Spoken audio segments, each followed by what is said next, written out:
అందరికీ నమస్తే అండి. జగన్మోహన్ రెడ్డి గారు ఆంధ్రప్రదేశ్ రాజకీయాల్లో ఒక కొత్త పంథాను మొదలుపెట్టారు. కొత్త తరహా సంప్రదాయానికి తెరతీశారు. అదేంటంటే ప్రత్యర్థి పార్టీల నాయకులను ఆర్థికంగా దెబ్బ కొట్టడం, వాళ్ళ నైతిక స్థైర్యాన్ని దెబ్బతీయడం, రాజకీయంగా చురుగ్గా లేకుండా చేయడం, వాళ్ళ మీద కేసులు పెట్టి వేధించడం, ముప్పు తిప్పలు పెట్టడం, రాజకీయంగా పూర్తిగా కక్ష సాధింపు చేయడం, టార్గెట్ చేయడం, వాళ్ళని ఏమీ చేయొచ్చు చేయకపోవచ్చు, కానీ వాళ్ళ ఆర్థిక మూలాల మీద దెబ్బ కొడతారు, వాళ్ళ మీద కేసులు పెడతారు, వాళ్ళని పూర్తిగా కంట్రోల్లోకి తీసుకుంటారు. అలా గత 5 ఏళ్ల పాటు రాజకీయం చేశారు. దాంతో తెలుగుదేశం పార్టీ చాలా నియోజకవర్గాల్లో ఇబ్బందులు పడ్డారు. గ్రౌండ్ వర్క్ చేయడానికి కానీ, పార్టీ పరమైన యాక్టివిటీస్లో పాల్గొనడానికి కానీ, ఫైనాన్షియల్ విషయాల్లో కానీ చాలా ఇబ్బంది పడ్డారు. సో ఆ విషయంలో అంటే టీడీపీని ఒక 4 ఏళ్ల పాటు భయపెట్టడంలో జగన్మోహన్ రెడ్డి గారు సక్సెస్ అయ్యారు. తెలుగుదేశం పార్టీ నాయకుల ఆత్మస్థైర్యం దెబ్బతీయడం ద్వారా, ఆర్థిక మూలాల మీద దెబ్బ కొట్టడం ద్వారా టీడీపీ ఒక రకంగా చాలా ఇబ్బంది పడింది. సో ఇప్పుడు చంద్రబాబు నాయుడు గారు కూడా ఆ పంథాలోకి వెళ్ళిపోతున్నారు. యాక్చువల్లీ చంద్రబాబు నాయుడు గారి పాలన స్టైల్ అది కాదు. ఆయన అటువంటి పరిపాలన ఉండదు. ఎందుకంటే 2014 నుంచి 19 వరకు మనం చూసాం. వైసీపీ నాయకులను ఏమో పెద్దగా టార్గెట్ చేసిందే లేదు, వాళ్ళ ఆర్థిక మూలాల మీద దెబ్బ కొట్టిందే లేదు, వాళ్ళ మీద బీభత్సమైన కేసులు పెట్టింది కూడా లేదు.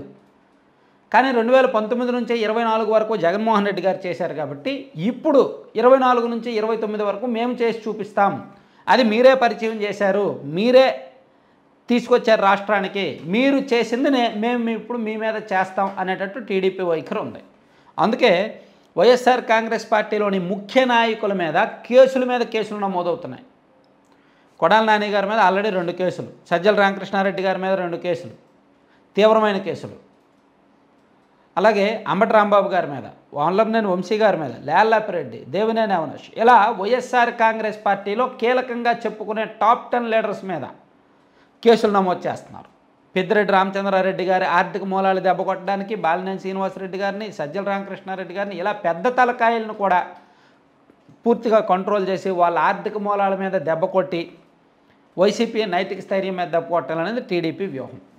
సో అందుకే పెద్దిరెడ్డి గారిని మనం జాగ్రత్తగా అబ్జర్వ్ చేస్తే పెద్దిరెడ్డి గారి మీద ఏమీ సీరియస్ యాక్షన్ తీసుకోవట్లా, ఆయన మీద ఏమీ పెద్ద క్రిమినల్ కేసులు నమోదు చేయట్లా, కానీ ఆయనకు సంబంధించిన వ్యవహారాలన్నీ క్లోజ్ చేసేస్తున్నారు. గనులు అంటే ఆయనకు రెగ్యులర్ ఇన్కమ్ ఎక్కడి నుంచి వస్తుందో వాటన్నింటినీ కూడా ముయించేస్తున్నారు. గనులు, ఇసుక, ఇవన్నీ ఇంకా కొన్ని ఉన్నాయి. సో వాటన్నింటినీ కూడా కంట్రోల్ చేస్తున్నారు.